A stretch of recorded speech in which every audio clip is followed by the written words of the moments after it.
What's up, Rapport family? It is your boy C-Dub. Johni Broome returns for his final season for the 24-25 season. Let's talk about what that means for Auburn basketball moving forward, as well as how this roster shapes up for the following season. All that and more in tonight's edition of the Midweek Report.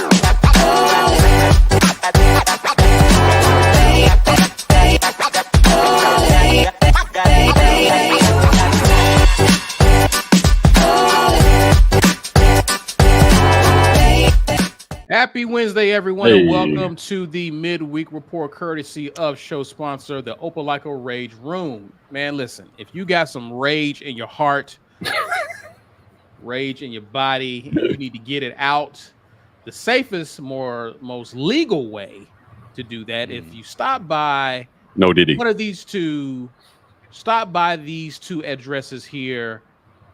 If you're in the Opelika area, stop by the Opelika Rage Room. Or if you're in the Birmingham area, stop by the Birmingham Rage Room and let some of that frustration out. Get it out your system, man. Break some stuff, man. They even got a car for you to jump on, smash windows. You can go all Jasmine Sullivan on top of a car and bust the windows out the car. Get that rage out your system. Special shouts out to the Opelika Rage Room, Birmingham Rage Room, for being today's sponsor. Also, share this video, smash that like button, and subscribe if you're new to the channel. Get yourself a green name while you're at it if you don't have one already. Ike, tell them why they need to get one, sir. Because it's awesome. Yeah, so Green Name Gang, man, we in here doing all kinds of film review stuff. I still have y'all covered this week. Your boy's just been super busy, but tomorrow and Friday, I got film for y'all. So make sure you get your notifications turned on, Green Name Gang. Shout out to folks like Auburn Dad who gift memberships. If you are a member and you want someone else to get the joy of the War Report for a month, you can do that right now by gifting a membership. And we definitely appreciate those of you who continue to do that sort of thing. And, you know, listen to us out here on these podcast waves. However you listen to podcasts. You can find somebody from the War Report Podcast Network, the Auburn Express, Uptempo Podcast, College Loop, and Just a Sec Pods, all a part of the network. Get in there and listen to your heart's content to this great Auburn content. Auburn basketball received some good news, perhaps some good news for the first time. Well, I guess we got a pickup in the portal that I covered recently. But in terms of a player returning for the upcoming season, Johni Broome returns to Auburn. Let's take a look at his stats last year, just to look at what production that Auburn returns. This is what Johni Broome did last year for Auburn. He averaged 16.5 points per game, good for 8th in the SEC. He was 35% shooting from the three-point line, 8.5 rebounds a game, good for 2nd in the SEC. 2.2 assists per game, 2.2 blocks per game, good for 2nd in the SEC. All on while averaging 24 minutes a game, and led the SEC in double-doubles with 14. A lot of production is returning at the center position. It was also announced that Dylan Cardwell also was going to return. I think that was announced over the weekend, if I'm not mistaken. So Auburn looks good at the center position. I'm going to ask you guys, starting with you, Mike G, what are your thoughts and what does this mean for Auburn moving forward with Johni Broome returning for his final season, sir? Somebody's bank account hurt, guys, because they dropped a hell of a big bag to get him back. And you won't be able to convince me otherwise. Look, man, he had a monster season last season. You know, and we've talked about this off camera that obviously there's still parts of his game that he can, work on. And right now, this is the beauty of NIL. Without NIL, Johni Broome's gone, guys. There's absolutely zero way that he's staying at Auburn without NIL. So kudos to them for figuring out a way to help make that happen for Johni. In terms of like what it means for Auburn, like you return your best player. Yeah. Bruce Pearl, in his whole history of Auburn, I mean, could this be the first year that he actually returns his best player for the next season? I mean, it's the second year in a row because I would consider Johni Broome the best player from the year before last as well. So, you know Johni what I mean? Returning again for another time as the best player, that's pretty unheard of. Guys, unheard of. I thought it was very unlikely this time around.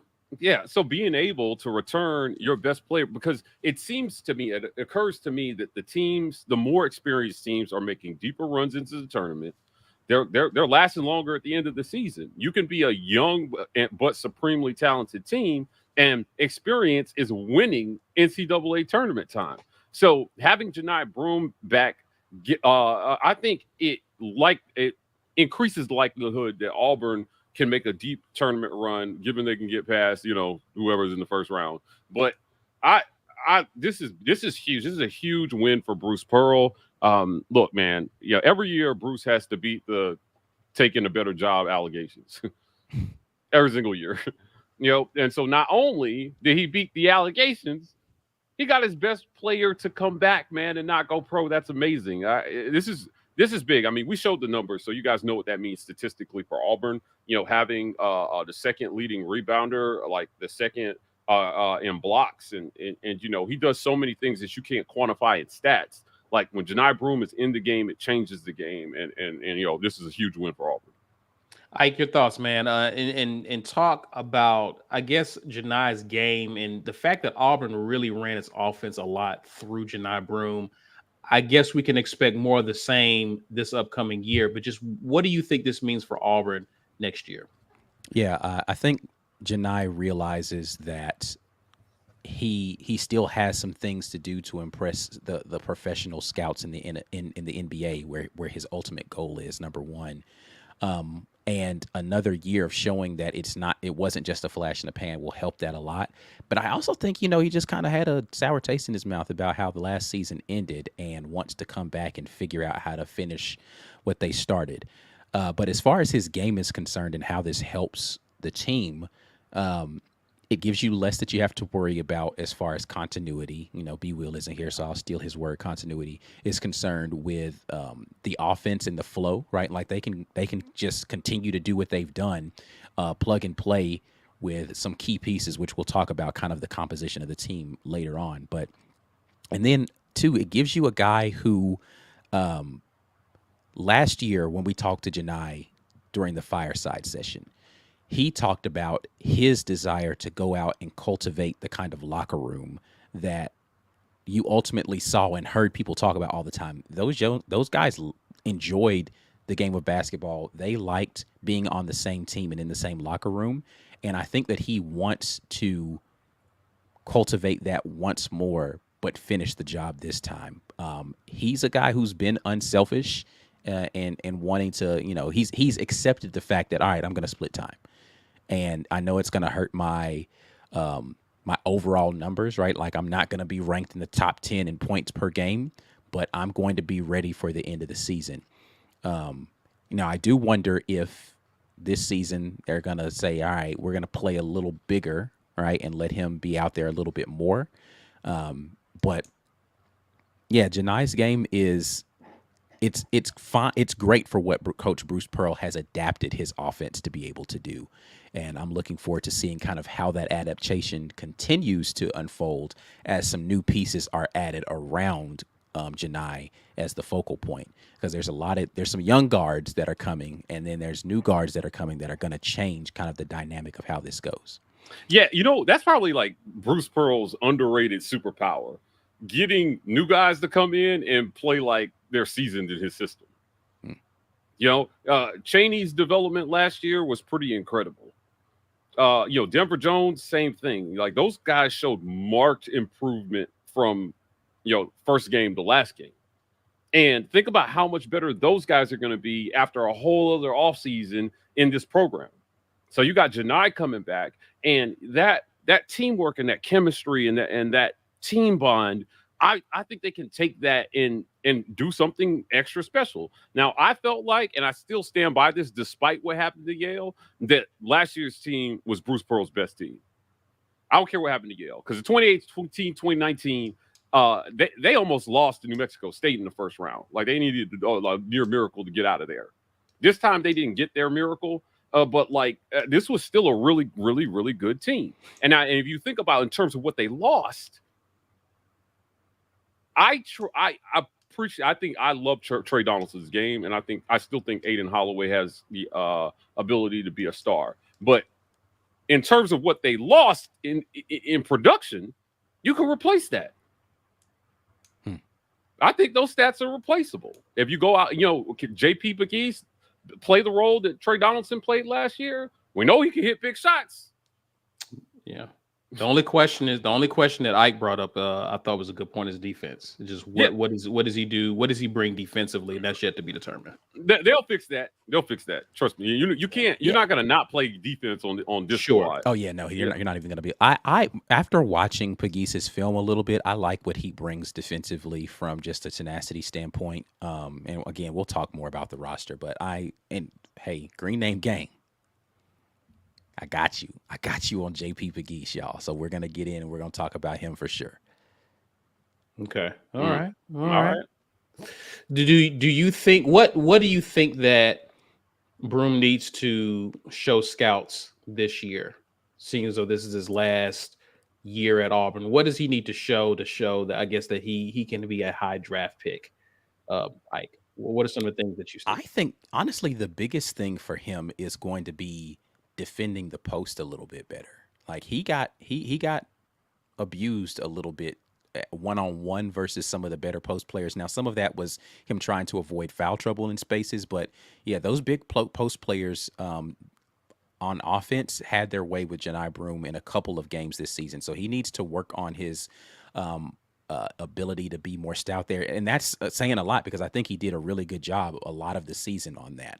And then conversely, how he deals with taller players playing at the center position / power forward position, how he deals with that offensively and figuring out a way to be more effective. Because, when he was the bigger guy, he was a bully, right? But when you talk about the games that Auburn lost, and particularly you're talking about stuff like that Florida game, right, where the length bothered him in that game. Like, can he prove that he can be better in those types of games next season? I think that's going to be a big thing.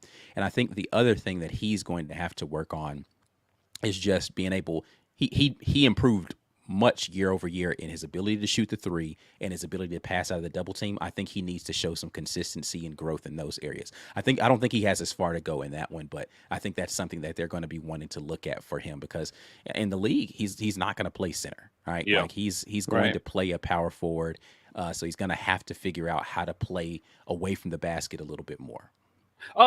You raised an interesting point about, defending the post. Right, defending down low. It felt like to me, facts or not, that some games I felt like he would play almost the whole game without fouling, and then other games it was like, man, by the 14th minute in the first quarter, he's in foul trouble. He's got to hit the bench and come out of the game. Like it seemed like the tale of two extremes there with him in terms of fouls and trying to play without fouling, and then once he gets in foul trouble, he's got to ease up on his man, because they need him offensively at the end of the game. He can't afford to foul out.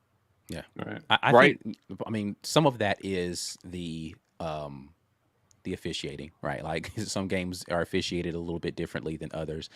But I think another portion of that is like who they're playing against and how much that team focuses on running the ball through the post.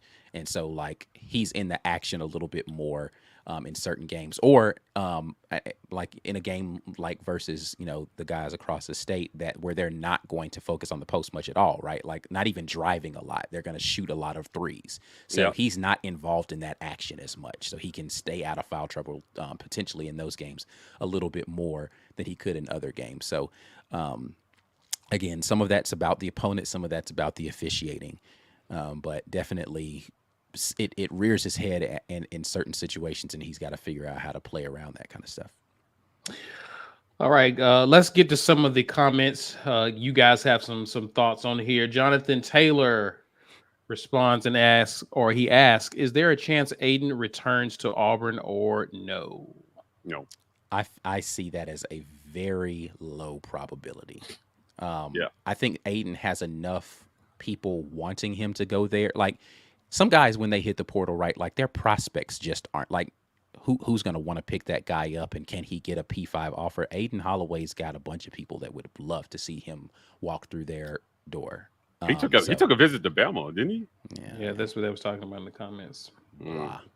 I mean, but that's actually a good place. I said that when he hit the transfer portal that Calipari or Nate Oates would love to have him on. They're gonna let him shoot. Yeah, he's going to be able to go out there and again, it's not that Bruce Pearl didn't let him shoot. It's that the system wasn't a system for the guards to be able to go out there and go crazy. They were playing inside out ball, so he was mostly playing off high screen and roll kind of stuff, right? Like it's going to be different kinds of systems that are more catered towards just go down out there and let it fly. And and not to say that this is a big deal for Aiden, but the emphasis on how well he plays defense is not going to be a big thing. Yeah, listen, man. Bottom line is, if he goes to Bama, may he yell it up every time he plays Auburn. What he did against Yale, that's what I want to see every time he goes out there. Bring your Yale game. Yeah, bring your Yale game, baby. It's smart, but it's weak. Look, man. I think you can replace what he. I mean, you lost a game in the first round of the tournament, by 2 points, where your five-star point guard didn't score a point. Your starting point guard didn't score. Yeah, from the field. So, like whatever. He had some pretty easy opportunities to do so. I think that's the more disappointing thing. It's not as if like he got locked up. It was that he was just missing makeable stuff. Yeah. Yeah. So, I mean, there were guys out there who thrived in the system for whatever reason. He didn't. Everybody's saying, oh, Auburn didn't use him right. But you know what Bruce Pearl is coming in. Well, I mean, again, to Ike's point, your roster dictated a lot of how you chose to play. I mean, Broome came back, and you want to run the offense through him, and it makes sense because he's clearly your best player on the team. That's going to affect how other guys get their opportunities. They're going to have to find their opportunities within that type of offense. Yeah, and Aiden just struggled to do so. If he goes to Bama, right, run up and down the court, take as many threes as you want, don't get back on defense. That's Bama ball, right? Like that's how they play, and they went on a pretty good run through the tournament doing that. Even though they had like the easiest path, right? Like that's the biggest thing I envied is that their path was suited. Like I mean, Bruce Pearl calls basketball a game of matchups. Well, yeah, they matched up well with a lot of teams they played until they got to UConn. And I don't think anybody matches up well with UConn. And I mean, to their credit, they gave UConn a good game, but until they didn't, and UConn was like, "Oh yeah, we got to beat them by double digits." They just weren't. They weren't going to be able. They were going to have to shoot like literally out of their minds to win that game. Yeah, it would have been one of the most ridiculous shooting performances you've ever seen. 70% from the field kind of deal to win that game versus UConn. So if Aiden goes there, it'll be more the style of ball I think that he wants to play. But is it going to be winning ball? He had a chance to win here. And, you've got to be able to buy into the coach's vision for what you're doing. I cannot talk about this on the women's basketball side. There's some girls who chose to transfer, and they got some great young girls over there. But some of them didn't see eye to eye with what Coach Jay saw for them. Yeah. And their role. Right, it happens, and then you got to go find some place. I hope you're right for your sake. But when you have a coach who's a proven developer of talent, most of the time they're right. So we'll see what pans out. Has anybody really left Auburn and thrived anywhere else on the basketball side? No. I cannot think of a single person. Well, no, that's not true. Not anybody recently, because there was that one kid. Like 4 or 5 years ago, and I can't think of his name right now, but yeah, not anybody recently. Like everybody else who's transferred probably in the last 2 to 3 seasons. He went to Baylor. Thank you, Auburn Dad, and I can't think of what his name is. Davion Mitchell? Yes, that's it. That's it. Yeah, I'm like, it's not very common. So people aren't like finding success outside of Auburn. And are there a lot of people leaving though? Like we have a lot of people left this year. There are a lot of people. I think every season there's somebody like Johan Traore and and Chance Westry left last year, right? The year before that, Westry was puzzling. Where did Westry go? He went to Syracuse. He went up north somewhere. Yeah.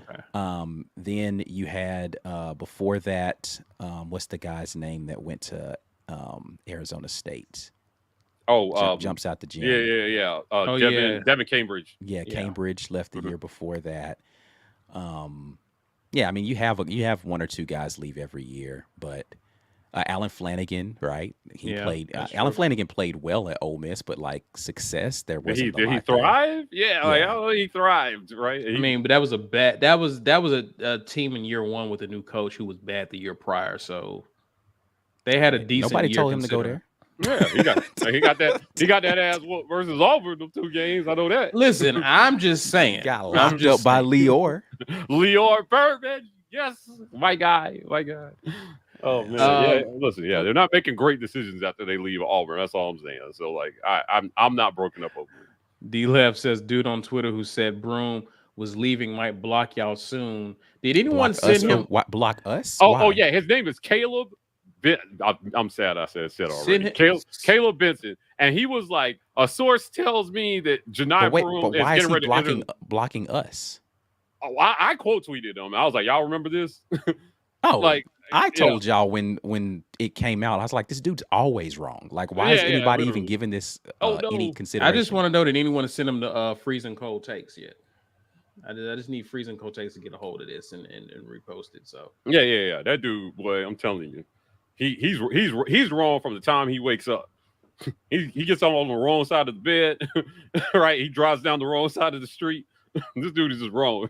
I was like, where are you getting this from? Because, our sources weren't telling us anything near that. All the smoke all off season was there's a good chance that Johni Broome is going to return. Yeah, it was between coming back or going pro. Like I don't think the portal didn't make any sense for him. Yeah, that's what surprised it's not that me. It didn't make sense. I think people. So let me just say this first and foremost. In all sports, y'all gotta stop paying attention to all these wild numbers that get thrown around with NIL. Like I think it leads to the apathy that people have for the NIL process when people keep believing that these kids are getting paid millions of dollars to play a sport. There are coaches, and I'm not saying it's a ridiculous proposition, but like y'all got to think about it. They're not paying coaches that much money, y'all. Yeah, facts. Like for one season, they're not doing this, man. Like they may help you get deals that lead to you making that much money, but the NIL collective ain't ponying up that kind of money that y'all keep trying to save for all these people re-signing, and that's not happening. The exorbitant numbers that you're hearing are overstated most of the time. There may be one guy who can garner that much, but that's like, again, like you can't miss, like, you're like a top 10 player in your sport if they're forking over that kind of money to get you to stay. So, and it's just not smart either way to give that much, allocate that much money to one player.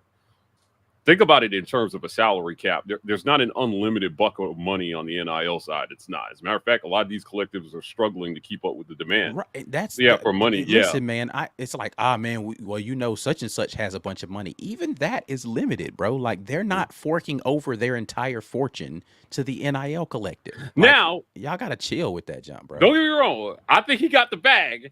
No, I'm not saying he didn't get anything. He 100% got something because otherwise he could just go pro. He got the bag. He just didn't get the bank.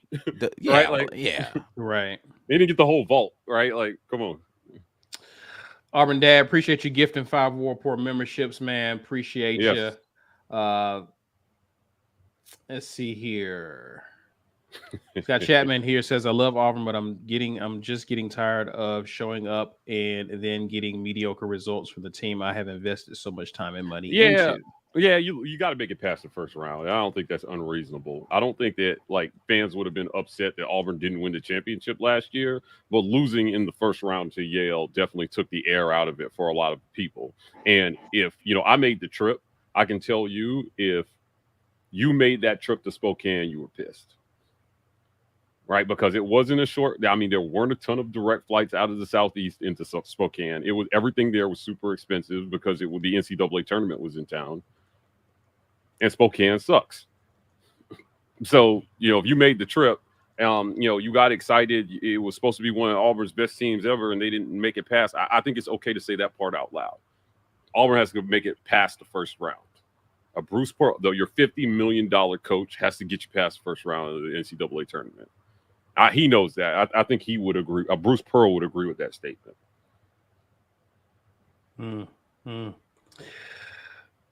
All right, we can start. We can do this one, and then we get to the break. Things I love to do says he gonna play, referring to Broome, some 4 and some 5. Do they get another big to play with Dylan, or does Johni eat minutes at both spots? You think we see Ike? You think we see a lot of Dylan and Johni on the court at the same time this year? I think it's a possibility that they run them together this season to get Dylan a few more minutes, and I think that they're gonna try to work in a Darren Scott a little bit, AD a little bit. Okay. This season at one of those. Interesting. Yeah, he was already on scholar. He was supposed to be this developmental piece that they brought in, right. And I think that they are going to try to work him in a little bit more just to give some more size and ability to get them off of the court at the same time. But that's why I think they will play them at the same time, because they want to supplement those minutes with him a little bit. Interesting. Well, listen, we're going to come back and discuss the roster, but first, let's pay some bills. Share this video, smash that like button, subscribe if you're new to the channel. We will be right back. This edition of the War Report is brought to you by our generous sponsors. The Opelika Rage Room in Opelika, Alabama. The Rage Room is a place where anger and stress find their ultimate release. Call or text 334-777-6688 to set up a session today, or check them out online at opelikaRageroom.com. Golden's Cast Iron. Whether you work out, grill out, or chill out, you deserve the best life possible, and Golden's Cast Iron is here to provide the tools to help you do it. Check them out at goldenscastiron.com. Thanks as always to the sponsors of the War Report. Thank you to those of you who continue to support us with your membership monthly. Got a lot of great film review for the off season for you all. If you want to kind of get a peek at some of the things that are happening with the team, we got A-Day film. We've got some basketball film on JP. We'll talk about some of the guys that are returning and things that they can do from a basketball standpoint. Heck, we will even do women's basketball, because why not? We got a lot of great things that we have in store for you guys during the summer, so you have to have that membership active to get a piece of that. If you are a member, you want to gift memberships, you could do that right now, just as Auburn Dad again did earlier. Appreciate you very much. And somebody get a free month of membership on you. And then, as always, lock in with the network to listen to all of the great things that we have going on in podcast form. The Auburn Express, Uptempo Podcast, College Loop, and Just a Sec Pods are all a part of the War Report Pod Network. Guys, let's get back into it, and let's talk about Johni Broome's return and what it means for this roster. So let's take a look at Auburn's roster last year and do a side-by-side comparison as to what the roster is looking like currently on the right-hand side. So last year, you see Auburn's roster listed there to the left. On the right, we have J.P. Pegues, who's the recent enrollee out of the transfer portal. Denver Jones, Chad Baker-Mazara, Johni Broome, Dylan Cardwell, Chaney Johnson, Tahad Pettiford, Chris Moore. I think Ike, you have him shaded here because it's kind of undetermined what I think he hasn't what he's going to do. Yeah, he hasn't said specifically what he is going to do, and he has graduated already. So it's about whether or not I haven't heard anything about whether he's staying or returning. So if somebody else has that intel, glad to, make that more permanent, but I haven't heard anything. So yeah, that's the only reason he's shaded there. Ja'Kai Howard listed there, freshman, and Darren Scott, who we just mentioned, who was brought in the prior season in the offseason out the portal. Guys, what do you think about the makeup of this team? Again, like last year, there's a lot of seniors on this team, a lot of it returning experience and key positions. Mike, talk to me. What are your thoughts? Look, in my opinion, when you look at what's returning, the meat of this, Chad Baker, Denver, Chaney Johnson, is the most important part, right? The cast around Johni Broome. Like, now you went in out and you got JP Pegues, and I think he's going to be a really good addition. We have no reason to think otherwise. But like you said, you lose the energy of a KD Johnson. I wonder how that's going to change the team dynamic when they get into those lulls. Sometimes KD would just come in and give you that boost of energy, get a rebound, hit a three, tear his jersey off, just kind of get you going. This season, Tahad Pettiford, I'm going to really be taking a look at. I'm excited to see this young man play. He's going to get time this year, so we'll see how Bruce Pearl manages his minutes. Chris Moore, he matured as a player near the end of last season. Bruce Pearl told a story, guys, about the conversation he had with Chris when Leo Berman jumped ahead of him in terms of the pecking order. And Bruce said, look, man, I'm making this move right now because Leo is playing better, but you can come back from this. Chris answered the bell, man. In the SEC tournament, he was a whole man in the SEC tournament. So when we talk about the maturity and the seniority of these teams, Chris Moore is a guy that gives you another depth piece that's going to be very, very underrated. Is he going to go out and get you 15 points a night? No. But he'll go out and get key rebounds, and he'll score a bucket, and he can shoot the three. Chris will pull from beyond that arc. So, again, underrated. There's going to be a lot of talk about Pettiford and Ja'Kai Howard. But, man, Chris Moore is going to play some real solid minutes for this squad. I'll be interested to see if Bruce Pearl says again. Last year he told us this would be the greatest balance of minutes of any team I've ever coached. Does he keep that same energy? Or did you tell Johni Broome in the offseason, look, man, you're playing 32 minutes a game every night, as long as you're not in foul trouble, right? I'll be interested to see what he does with the balance of minutes with these guys. I expect all these guys to play. Ike added an interesting note about Darren Scott. I think it would be interesting to see him get minutes this year and see how he works into it. But I think this is a championship squad. I think this squad can win the SEC. Yeah, no, this is definitely like the thing that jumps out to me when I looked at this, and I just bumped everybody up a year, is the number of seniors that are on this team. Right? You look at senior like JP Pegues, Denver Jones, Chad Baker-Mazar, Johni Broome, Dylan Cardwell is a graduate guy. I didn't put Chris Moore, I should have, as a graduate, but Chaney Johnson, like senior, like it's a bunch of experienced guys. This is a team that should not get rattled when the pressure is on. A team that has played a lot of minutes of big boy basketball, and they're going to come out here and they should be dominating some of these younger teams that are going to be out here that just haven't been through these situations. And a lot of these guys are returning guys. So it's not like you've got to relearn chemistry. You're only really adding JP Pegues and some freshmen to this mix. So this should be a team that's primed to go out here and be dominant in the regular season and the postseason this coming year. Ike, what are your thoughts about Auburn's backcourt as it's currently constructed? You got Denver Jones, you got Pegues, and you have Tahad Pettiford. Do you expect to see guys like Ja'Kai Howard or Chad Baker-Mazar playing some of the two this year, or how do you think Bruce and company addresses that situation? I think ideally they're going to want to go get another guard to play. And it's probably going to be somebody who nobody's heard of, right? Like he's going to go pull another Chaney Johnson, Chad Baker-Mazar type guard and bring him in. Or he's going to get one of his guys that was a walk-on and give him a chance to play a little bit this season, in my opinion. Just because you're going to want to be able to rotate guards a little bit more. But JP Pegues is a guy who's used to playing heavy minutes. And so, again, with the way that Coach Pearl plays defensively, he may not ask him to play the 25 minutes, 27 minutes per game he was playing last season. He'll play 22, right? But somebody's got to pick up that additional few minutes in the rotations because I doubt, unless he comes in and he is, what's the kid's name? Howard? Ja'Kai Howard, yeah. No, not Ja'Kai Howard. The kid from Mississippi State last year. Josh, was it Josh? Hubbard, No, Josh Hubbard. Hubbard. Unless he's Josh Hubbard, kinds of like electric with the ball in his hands, where he can put up 20-something points per game.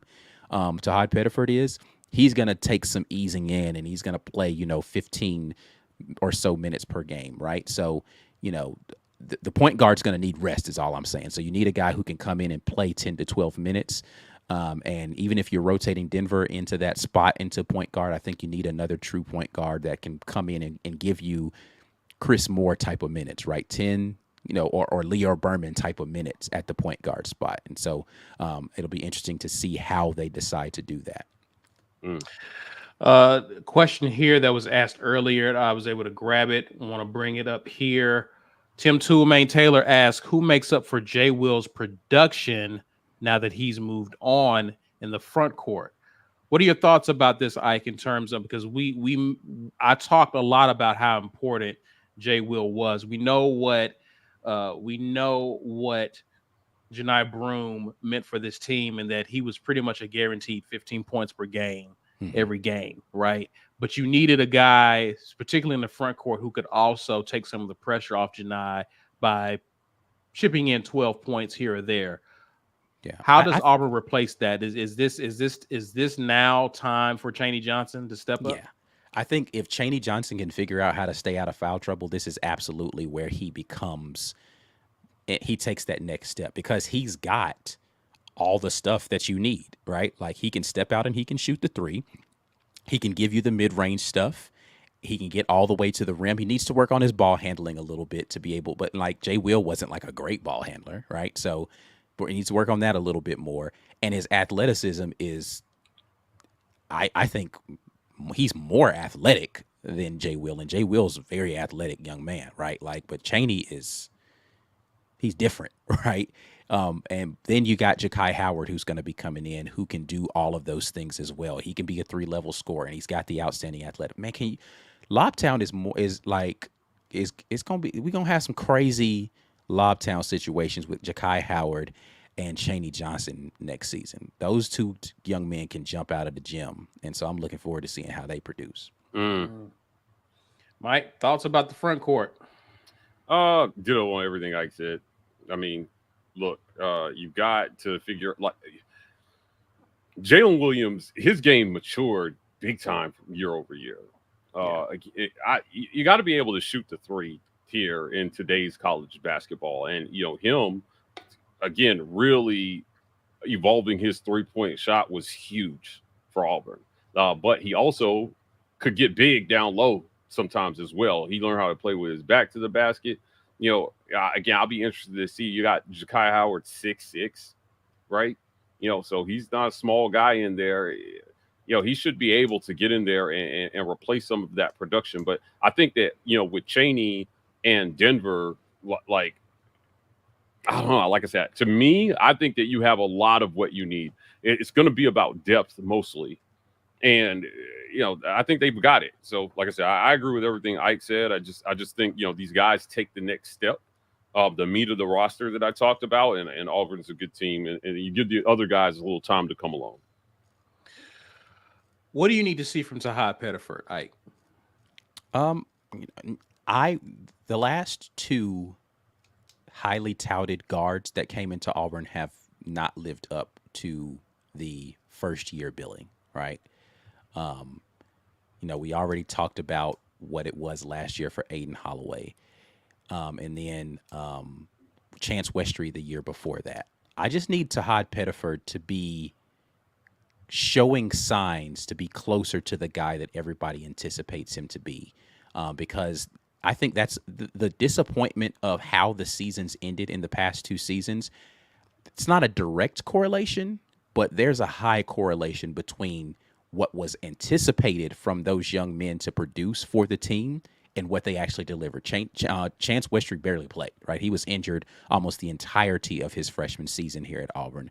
And Trey Orr was expected to contribute, but I definitely think that there is a portion. That's why I say it's not entirely linked.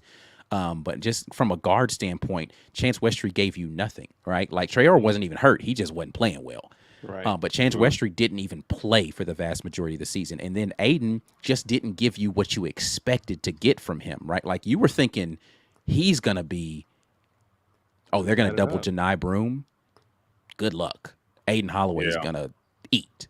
And he absolutely was out there snacking. Like he was not taking advantage of the buffet that's available for him on a consistent basis. And you want Pettiford to be a guy who can just go and get you buckets, man. Like he needs to be what KD Johnson could have been, right? The athletic, small, energetic, come off of the bench and just absolutely light up a second unit, right?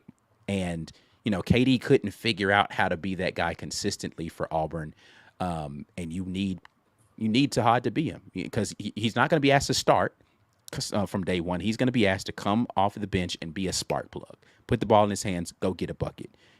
If he can be that guy and get you 10 points per game and explode every now and then for 20, this team is. I say this a lot about last year's team. If this happens, that's the kind of player that he can be. Man, that's going to be a really tough team to be able to beat. All right, guys, I'm going to grab some more of the questions and comments. But first, want to acknowledge Damian Smith for gifting 20 War Report memberships. Thank you, sir, for that. Appreciate you. Corey Weber asks, does the flex offense Bruce Pearl runs prevent five-star freshman guards from shining year one? No, he adapted. They didn't even run flex for the vast majority of the season last year. And he played a lot of high screen and roll stuff. They played a lot of 5-out offense last year. I think what some of these young guys, and I'll speak on Aiden more specifically, they're just used to offenses that where it's they're ball dominant. Like you look at Aiden's usage rate last year, he had one of the highest usage rates on the team for a guy who produced like 7 points per game, right? Like, but the ball was in his hands a lot, and that's what he's more used to. But he was asked to be more of a facilitator than he was a scorer. And I think maybe that's the thing, but I don't think it's because of the flex offense. Yeah. Raven Patel asks, is it possible to get a score like UT had with Dalton Connect? No. I don't. Dalton Connect was a high usage, he's gonna. They're just gonna. You already have. And I don't even really like using the phrase alpha, but you already have an alpha on this team. So I don't think you're gonna go find another alpha that wants to come and tamp down what he's doing to come play alongside Johni. And I think that they're going to use Denver Jones in a much different way this coming season as more of a scorer as well. I just don't know that you have enough basketball to go around to go get a Dalton Connect type of scorer on this team. Yeah, for sure. Let's see here. I'm going to grab this question here. Corey Dub asks, switching to women's, he says, what type of impact can the transfer from Arkansas make on the women's team? Talia Scott. Yeah. Talia Scott has the potential to be a top 5 player in all of college basketball next year. She's special. Yeah. She is a special player. She can play at all 3 levels. She can facilitate. She is very Steph Curry-ish with the ball in her hands. I can't say enough about Talia Scott. What an absolute coup for Johnny Harris to go out and get her out of the portal. Now, this coach recruited really, really well for Mississippi State. As a matter of fact, she was the best recruiter on that staff. Yeah, 100%. When John Cohen was the AD there, he actually passed Johnny over for a promotion to head coach. And now he's at Auburn. And this is a good listen, every once in a while, God gives you a chance to right a wrong. John, this is your time. Extend Johnny Harris. She just went out and got Talia Scott. She convinced her. And I feel comfortable saying that there was very little NIL support. Yeah, I mean, Yeah, Auburn this, athletics is not quite ready yeah, to support women's basketball the way basketball. that it Yeah, needs to be supported yet. yeah. I mean, they're making her do this with nothing but smiles and handshakes and good vibes. And they got Talia Scott to come here. She could have gone anywhere in the country. She could have gone to UConn. They would have taken her. Mulkey would have considered it if she wanted to go there. She could have gone anywhere she came here. And if you read the statement that she put out, like, listen, they joke about our family environment, but that shit sells. Because when you come here and you feel it, it's like, Well, whoa, like well, I listen, could belong here. you keep hearing that throughout multiple coaching staffs. Mm-hmm. So and that still remains like that. That's Auburn. That's not specific to a coaching staff. That's the Auburn culture. So Yeah. When Don Staley beat South Carolina here, I came down for this one, so he was there. Someone asked her about Johnny Harris, and she said, "Guys, she's here. Johnny Harris has arrived." Yeah, because the So, question was posed in a way of like, do you think Johnny Harris like will be right? And she's like, what are you talking about? She's here now. she's here. She's here. It's like, Right? She's arrived. Right? like, listen, and this is no disrespect. I'll let you finish your point, Mike. I Mhm. apologize. No No, go ahead. disrespect to the talent that was on the team last year. She was cooking gourmet meals with scraps. Like those young women have some development that needs to happen for them to even make the play-in game for an NCAA tournament and beat the defending national champions that eventually still went to the final. Like, she was getting a lot of productivity out of really some girls that's not like who they not like that. Like, but they were given max effort Mhm. and putting on a brand of basketball that allowed them to win basketball games. Give Johnny just a little bit of something, Mhm. and she's gonna turn it into like And let her cook. And the let her cook. the notion that I've heard floating out there about Johnny Harris not being a good coach is from one of who? the more preposterous things that I think I've ever heard. Wildly asinine, right? Wow. And so, yeah, I'm telling you, like, we heard it though, Caesar. We heard it in preseason about how they thought she was going to get fired and all this stuff. And I'm like, where y'all getting that from? I don't understand. What was the Twitter jerk telling us that they were going to start the SEC 1-9 and all this stuff? They went 8-8 in conference. Right. And before, like, people don't know this, but before that first round game in the NCAA tournament against Arizona, Jemiah Mingo Young completely turned her ankle in practice. I saw a picture of it. It was as big as a melon. I don't know how she even got through some of that game. And they just weren't deep enough on the scoring side to withstand that. They needed points from Jemiah in that game because, once you got to the tournament, everybody was like, stop Honesty Scott Grayson, and you can stop Auburn offensively, unfortunately. Yeah. They didn't have a good second and third score. And I can't say too much on this, but I will say that I don't think they're done in the portal. And if she adds, not done. and she adds the pieces I think that she's going to add, or our sources are telling us that she's going to add, guys, we told you guys last season, get your popcorn. They're going to be much better than you think they are. And by December, I said Auburn has 2 tournament teams, and people laughed at me. I'm going out on a limb here. If she finishes the job in the portal, I'm going to be screaming Sweet 16 by July. This coach knows how to get the most out of the talent. So if you get her the talent, watch them cook, man. I don't buy your tickets for Talia Scott, guys. Right? The more I look at the 2 freshmen that they have coming in, the more impressed I am. Both of these young women were up for Player of the Year in the state of Alabama. And they're some ball players, man. And so I kind of counted them out a little bit just because I hadn't really looked at it. But, man, you put a player like Talia Scott with some girls that have just a little bit more.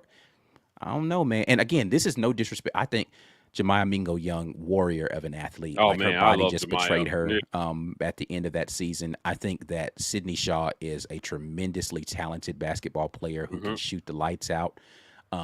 I love the progression of McKenna Eddings towards the end of the season last year and what she was showing. I was actually very disappointed that those 2 young ladies didn't return because I thought that as they continued to progress, they could be supplemental scorers, especially when you put a focal point. You had your focal point last year in Honesty. Honesty baller, right? I think Talia Scott's just a different kind of animal. Yeah, she's a different breed, man. Yeah, and so it's going to put a different kind of strain on defenses that would allow those young ladies more opportunities. Yeah, man. If to Mike's point, if Coach Harris gets one or two other pieces, this team is going to be astronomically better from a talent perspective next season. Yeah. Just they've done such a great job there, and with the attention that women's basketball is getting, and well deserved, by the way.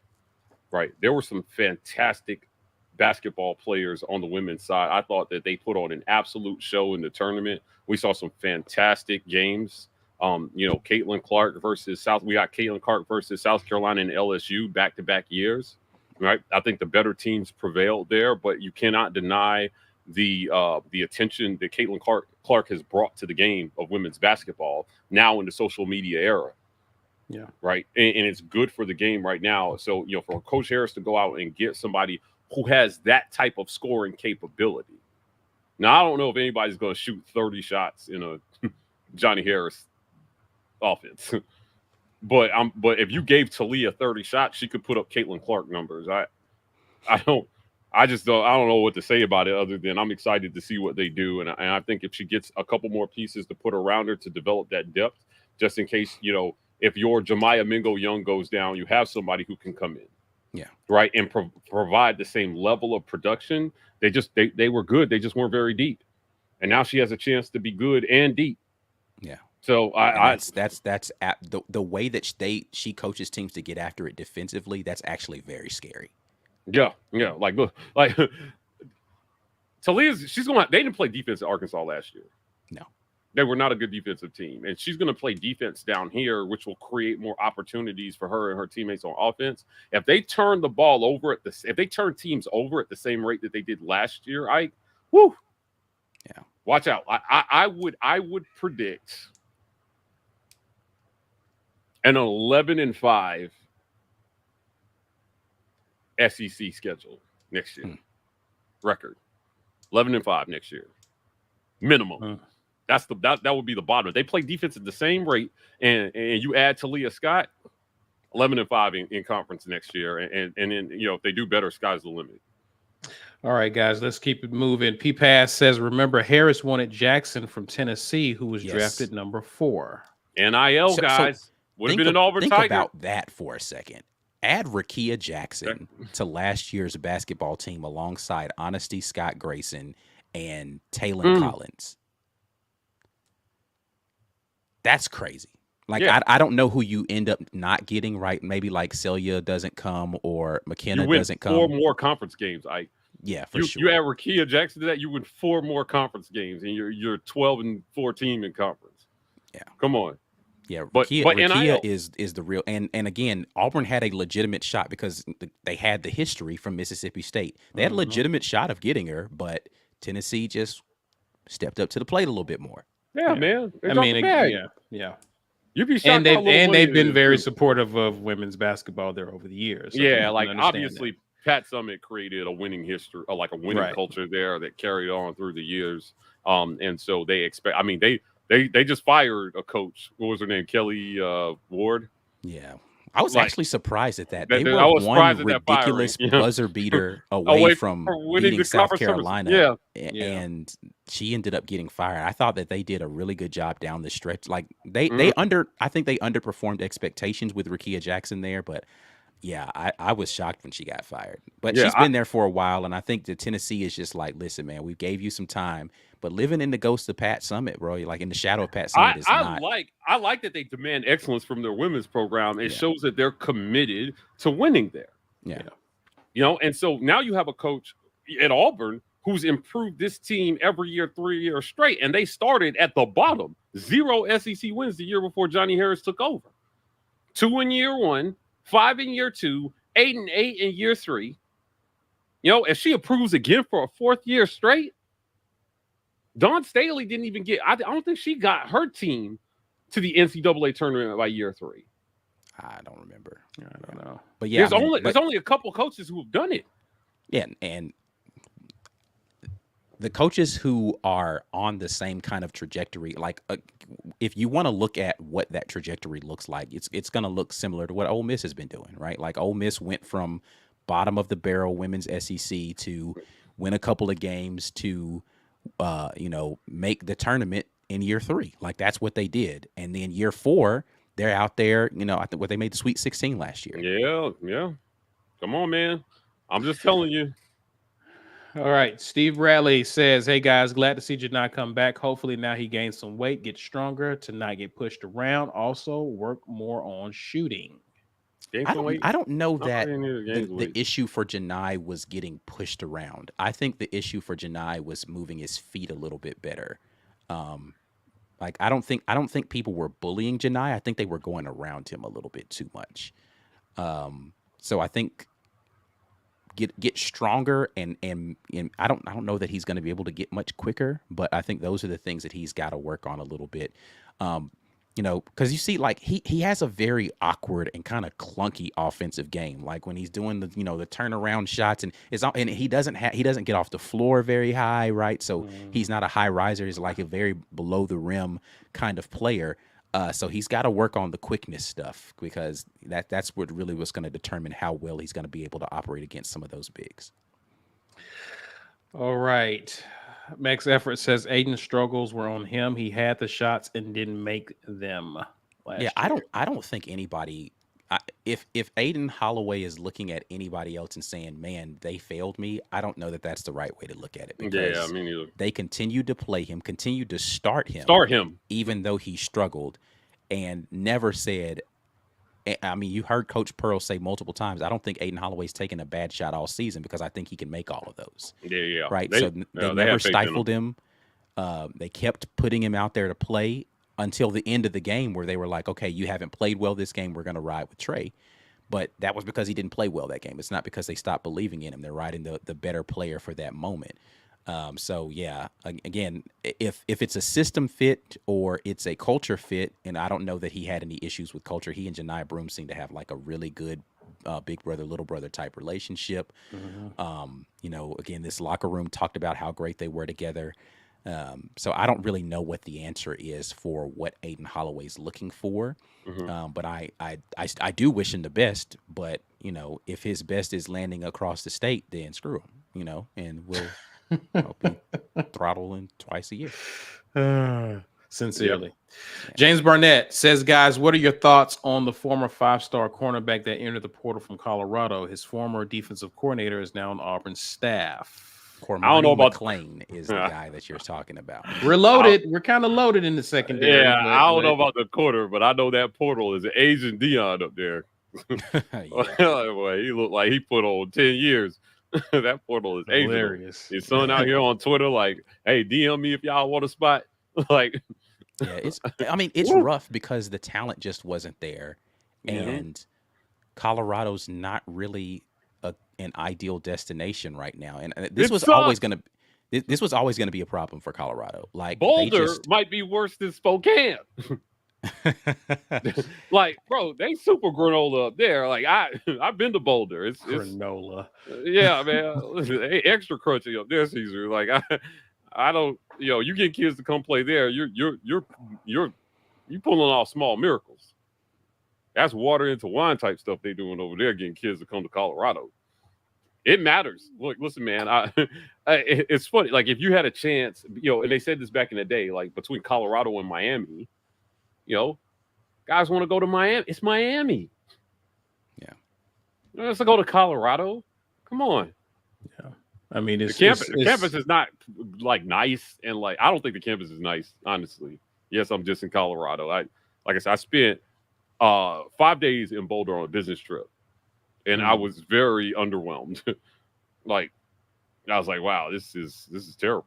But I get you understand why people were drawn to Boulder. It was Dion, right? So, until you get there, you'd be like, yeah, I don't know if this is enough to keep me here. Yeah. If we ain't winning, I'm out. Reeves Uppercut asks, speaking of football, does Holden still jump? I expected that announcement day one. I think he stays put. Yeah, I think the further we get away from the opening of the portal, the less likely it is that he leaves. Because I think his decision was between leave now or I think at some point in time he may leave, but it doesn't make sense because you would need to get in there early enough to try to figure out what your new destination is going to be. And he graduates next this coming December. So I think it at this point in time he's like, I'm just going to wait it out where I am, compete for QB2, and figure out what's going to happen post graduation. Yep. AJ Brand says, Rapport meet up soon. I need to meet some of my fam. What say you guys? I mean, we could figure that out. I mean, soon is probably the word that I'm not sure about. At some point in time, sure, but I don't know about soon. Yeah. Well, we've done it. It's been during the season, so we'll probably have to figure something out. Probably planning now, thinking about how we want to handle that during the football season. So we'll figure something out, John. All right. Ike, tell the folks how to get a green name and what they should expect with that green name. Listen, man, all you have to do is hit that join button, and you will be able to come on board with the greatest online community. I enjoy so much being able to talk to you guys. I haven't done an office hours thing this week, but I'll try to get in here and do that at some point in time, either tomorrow or Friday. Enjoy talking to y'all. And for those that don't know, if you're not a member, you don't know, office hours, we just talk about anything. Like, I just let people ask whatever question they want to. Doesn't have to be Auburn, doesn't have to be sports even, right? But talk about whatever, and we just get in here and have conversation. I appreciate being able to do that with y'all. Or you can maybe wait and somebody will gift you a membership. There have been a few people who have done that already today, and we appreciate you guys very much for doing that.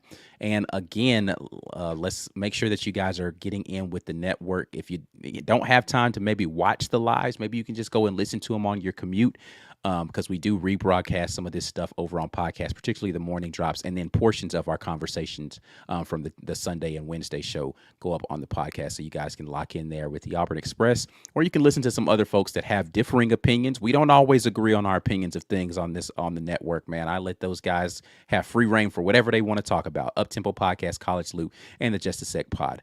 Hopefully you guys will be able to tune in there. And before you get out of here, please don't forget to share this video with like-minded individuals who love Auburn and love Auburn content. Smash that like button. Subscribe if you're new to the channel. On social media, you can find us Twitter, X, and IG at The War Rapport. We're TW Rapport on TikTok. Sipping out, guys. We will definitely catch you with the morning drop on Friday. I think we're actually dropping the AU mix, the Auburn mix. This there should be a mix coming out this week, yeah. Yeah, so be on the lookout for that as well. I think you're going to like that one. Is Peyton Thorne going to be on this? He's already teased some stuff. I think this is the one with Peyton Thorne. Yeah, so guys, check it out. Hold on. Before we get out of here, let me just say this. Victory lap. Yeah, we finally got the Peyton Thorne thing. Right. And again, this was never a thing where we didn't want to talk to Peyton Thorne. We just couldn't ever find a time that it worked. So hopefully now we can put to bed this whole, like, the War Rapport only talks good about people who come on their show thing. Right. Like, Peyton Thorne's coming on the show. So I don't know. Like, again, I don't know what the new thing is going to be about why we say things about players, but y'all will find something else, I'm sure, about it. So, but yes, Peyton Thorne did sit down and do an interview with Mike G. That's coming up on the AU Mix. Word. Well, guys, enjoy. Be on the lookout for that. Hope you guys enjoy that. Enjoy the rest of your evening. And as always, War Eagle.